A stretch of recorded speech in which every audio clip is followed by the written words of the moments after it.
And get started. My name's Dawn Weatherwax, and I am the owner of Sports Nutrition to Go and Dawn Weatherwax Sports Nutrition Academy. Thank you so much for attending today. This is our Feed for Speed podcast, and I have to say this is the special moment for myself and for Max. It's our first. So I've done these podcasts before, but just with me and the athlete recording. And this is the first live Feed for Speed podcast where we actually have an audience. So I'm excited, Max. It's not just you and me. So for all of those out there, thank you for making at least me feel better that I didn't leave Max in the lurch because of people not coming on. But I really want to thank you. And I just want to say, Max, it's such a pleasure. And just to give an insight of my business, Sports Nutrition to Go, basically our mission is just building a better athlete by optimizing every stage of growth, health, and performance through athleticism and sports nutrition that best fits the athlete. Max, welcome today. How are you doing? I'm doing good. How are you? Good, good. Well, I just want to say, as we got to get the business out of hand, is I just want to clarify before we get started that you're here on your own free will, and I am not paying you for your time or this interview today. Yes. So, all right, Max, let's get rolling. First of all, Max and I go way back. I want to say you've been in school, you've been in college for how long? This is my third year. Third year. And we worked together, what, your senior year, right? Right. So it's been about 4 years. Yeah. So tell people about yourself a little bit, Max. What sport or sports do you do at this time? So I run cross country in the fall and track during the winter and springtime. For cross country, we usually run an 8K in college. Then for indoor track, I'll run the 5K and 3K. And then we'll go to outdoor and I'll mainly focus on the 10K. And ironically, that may seem pretty weird, but it is my favorite, the 10K. No way. So share with me what the average miles you would run in a week in cross country, your average miles you would run a week, indoor, and then how many miles would you average a week in the spring? For my weekly mileage, I would usually go around 65 to 70 miles for the week. And then indoor and outdoor come, and I usually stick around there, but a little bit less intensity for the most part. Okay. So cross country just has a little bit more intensity, but the miles are about the same. Yeah, they're about the same. Okay. Well, I would love to share. Well, why I asked you today is I really would love to share your story of where we began. So can you remember what was your first exposure to the nutrition aspect? And what brought you in my doors? So my first exposure to it was when you came and talked to the cross country team in high school. I knew I wanted to make changes and better myself for the sport. I wanted to step up and be a better teammate for everyone, but I didn't know what changes I needed to make. And then after hearing you speak and present, I'm like, I need to go there. I need to get some help and change the way I've been eating. I did my job somehow, right? I need to go there. That's wonderful. What were some of your goals when you came in? What were some of your performance goals that you were aiming for when you first came in? Back then, it was mainly to step it up a little bit. I mean, I was just like an average runner at the most part. Wasn't anything that stood out. And then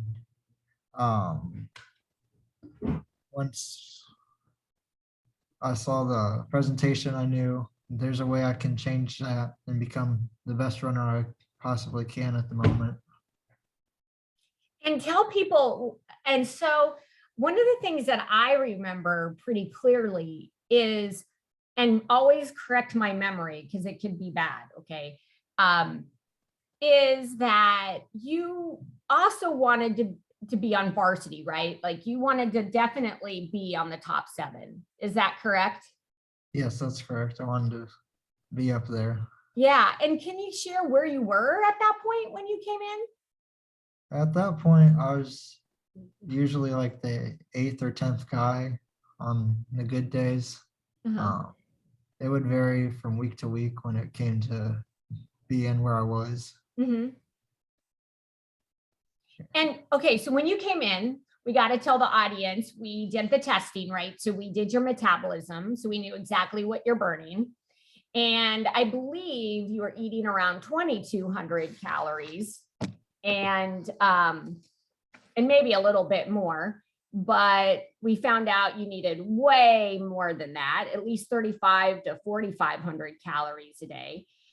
We did a body composition on you via bod pod. So that's an egg-shaped light chamber that measures body composition. And you're one of my unique runners. And what I mean by that is I was so impressed with how much lean weight you have. Not as many cross-country athletes have as much lean weight. So that was very impressive. And then we did the muscle sound, and that was telling us the fuel in the muscle. And that was kind of a game changer because it was around 12%. And for those viewers out there, the muscle sound measures the fuel in the muscle, and we want it at 70% or higher, and he was only at 12. So he had a good amount of lean weight. But we found out he was really chronically under eating. So what do you even remember some of the things that you walked away with just in that first initial assessment? Like what were you thinking when you left?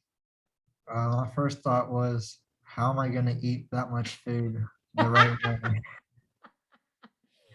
You know what, that is very common that people say. So like, how are you thinking? Like, go expand to the audience, because you know this is very common concern, isn't it? Yes. I would say as soon as we got home, I had dinner and I'm like, I need to eat more. Like I added more rice than I probably should have, and had more chicken and broccoli at that night. Uh-huh. And then as the weeks went on, I figured out how to space it out more throughout the day, Yeah. and found out by the time I got to bed, I would be at the 4,000 calories or whatever it was at that Yeah. point.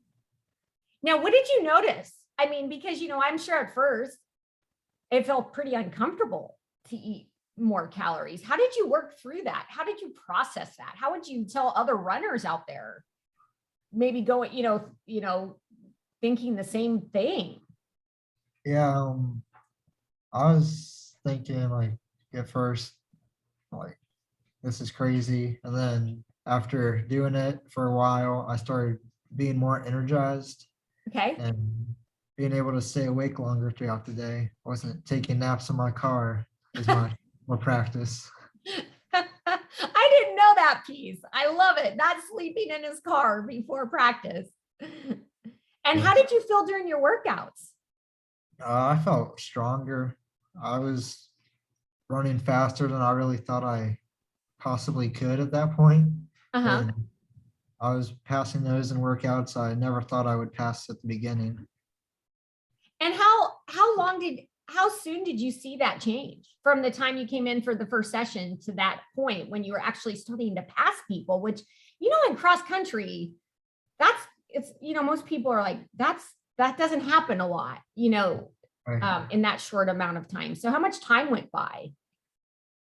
I would say within the first week, I started noticing a big difference. And then after a month, I started feeling more comfortable and consistent with it. Mm-hmm. And what happened? Tell the people what happened to your performance. Like what you were like you said, 8th, 10th runner. What happened? Yeah, so our first race came up, and I ended up being the first runner on our team to cross the finish line. Now, you got to say that again, right? I got to stop him, right, folks? He finished first on a team that he was finished 8th or 10th or 7th sometimes. So Sorry, I just wanted to make sure the viewers heard that unbelievable news, because I think sometimes they're like, what did he say? So go ahead, you finished first. Yeah, I finished first for the team, and by the middle of the season, I started noticing my time started to be more consistent and started going down. And by the end of the year, I finally was able to break the 17-minute barrier.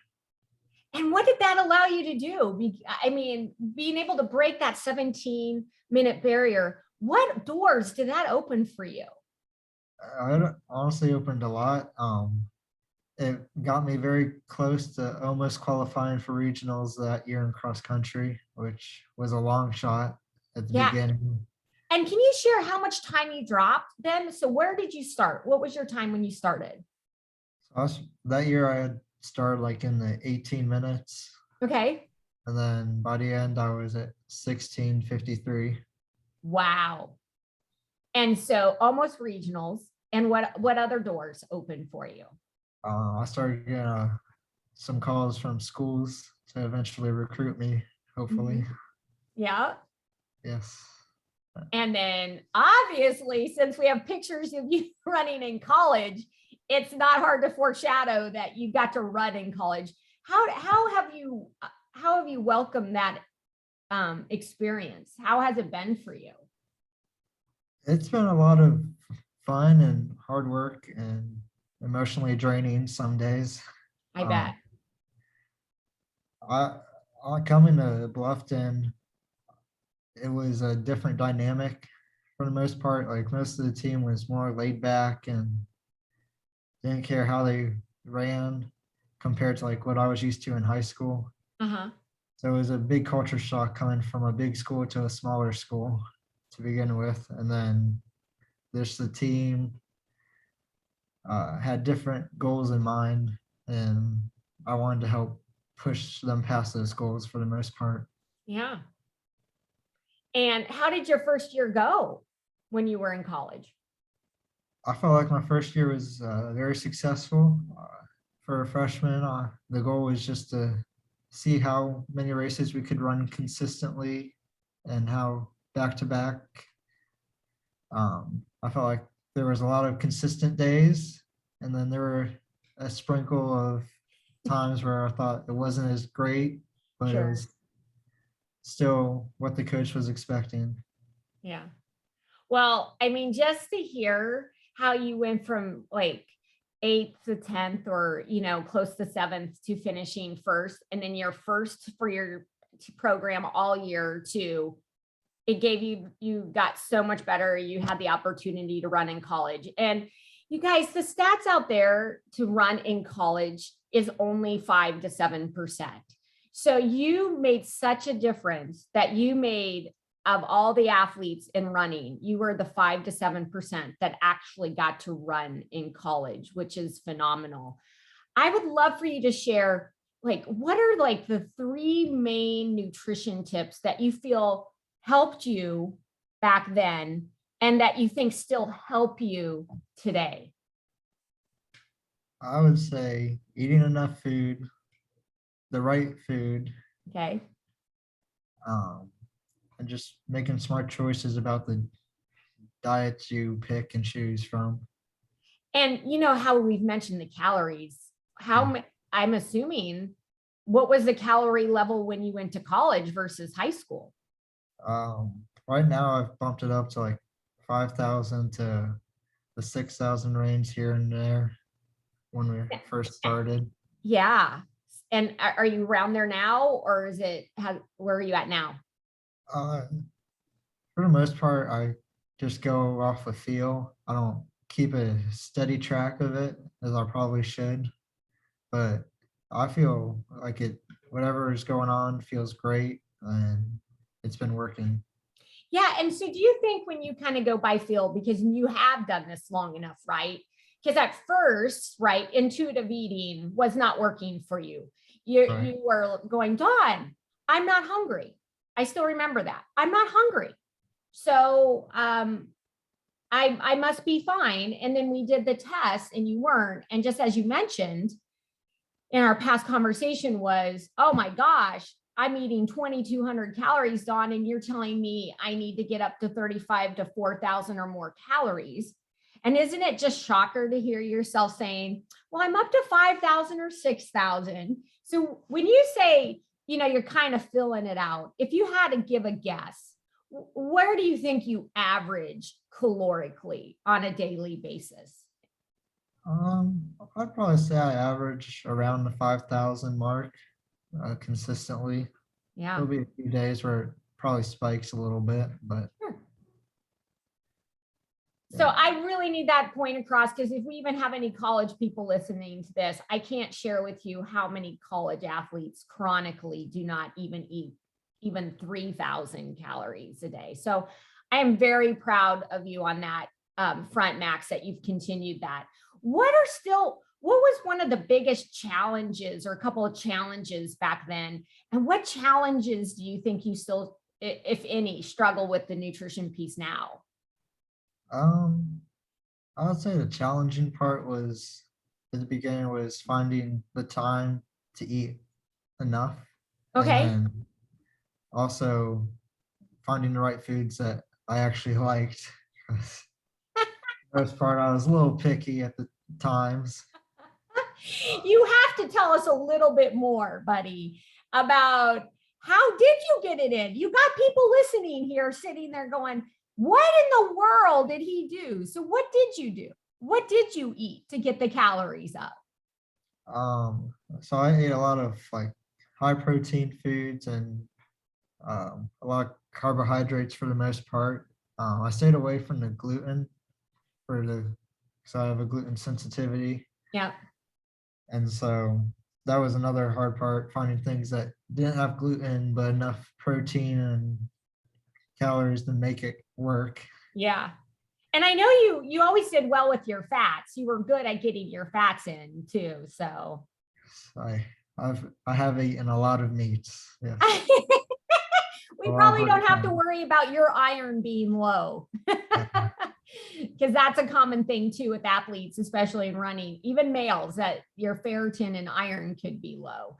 What kind of advice would you like to give that high school runner right now about your experience, or in general, anything that comes to mind that you would like to share about this process and to share your knowledge? What would you like to provide them? I just would like to say, like, no dream is too big right now. You can do whatever you put yourself into. You just have to take the right steps to get there. Awesome. And when you were full, what are some advice to tell them to help through that? I usually just kept reminding myself why I was doing this. I knew I had a goal in mind, so I'm like, I have to feel myself right, or else I'm not going to be able to perform well when it comes time. And tell me what is, oh gosh, one of your favorite healthy foods or if you have more than one, what's kind of your favorites when it comes to your healthy foods? I like eating this one meal, like 2 burger patties with Swiss cheese, bananas, mixed nuts, milk, and some Gatorade. Okay. And then what about the freebies? So as you remember, freebies, like some people call them cheats or fun. So what are some of your freebies that top the list? Whether it could be some favorite meals or snacks. Doritos. What flavor? What flavors, buddy? I'm the original kind. The original kind. Way to go. I can't eat the hot ones or the blue bagged ones. Okay. Smell weird. Yeah. I think that's the ranch flavor kind, but they're coming up with some new flavors too that you're probably going to have to try out, huh? Yes. Well, awesome. Share with the people what this experience, what has it done to your career choice as of now? After going through you, I've learned that I want to continue doing that, and I want to become nutrition and dietitian at some point. So right now my major is in nutrition and dietetics at Bluffton. Awesome. See, I didn't scare you away. No, you So, do not. so be watching out for Max because he's going to be a dietitian at some point. And do you think you'll go more towards the sports, or have you decided yet? I'm still deciding. I think it'd be nice to do sports since I'm familiar with that area, but Yeah. the door's always open. The door is always open for possibilities, right? Yes. Wonderful. Well, before we sign off, is there anything else that you would like to say or to our audience tonight? Just keep doing the right thing for whatever you're working towards. Your body's like a car. You give it the wrong oil or fuel, your car won't perform well. Same for your body. You don't fuel it right, you won't perform well. Yeah. Great advice. And we were talking about this earlier before we started, but I'm just so proud of you, Max, because the other things is a lot of athletes. I had a runner tell me that 75% of runners get injured. And you have done a phenomenal job at staying pretty darn healthy and nothing. And I'm knocking on wood for you right now, Right. that you continue that. And I truly believe a lot of it obviously is how you have embraced the hydration fueling. And again, you guys, he was saying 5,000 to 6,000 calories a day of the good stuff, right? And that takes a lot of effort and a lot of work, and it's really paid off for him. And it's just been a pleasure to have you here. I think of you often. You're one of my talk, or when I talk and I speak and I have a slide, as I say, I don't say your name, but I'm always like beaming ear to ear on saying, okay, I had this athlete and this is what he was eating. And literally within, one race, he's number one on the team and never loses the spot, and then gets so good he's running in college. And that's almost hardly, as you know, Max, that you don't hear that. You don't hear that very often. And I had the pleasure of working with somebody that really, you guys, he puts in the work. He follows. He was like, Dawn, okay, I'll do it. And he did it. And I feel like no matter what you do, Max, you're going to be really successful in life. And I just want to say thank you again. It's such a pleasure for you to come on my Feed for Speed podcast and motivate other awesome cross country and track athletes out there, and hopefully motivate them to try to do their best. You guys, I want to say thank you for your time, for attending. And this is Dawn Weatherwax with Feed for Speed and Dawn Weatherwax Sports Nutrition Academy signing off. You guys, I wish you a great and healthy night. Thank you. Thanks, Max. Thanks, everyone.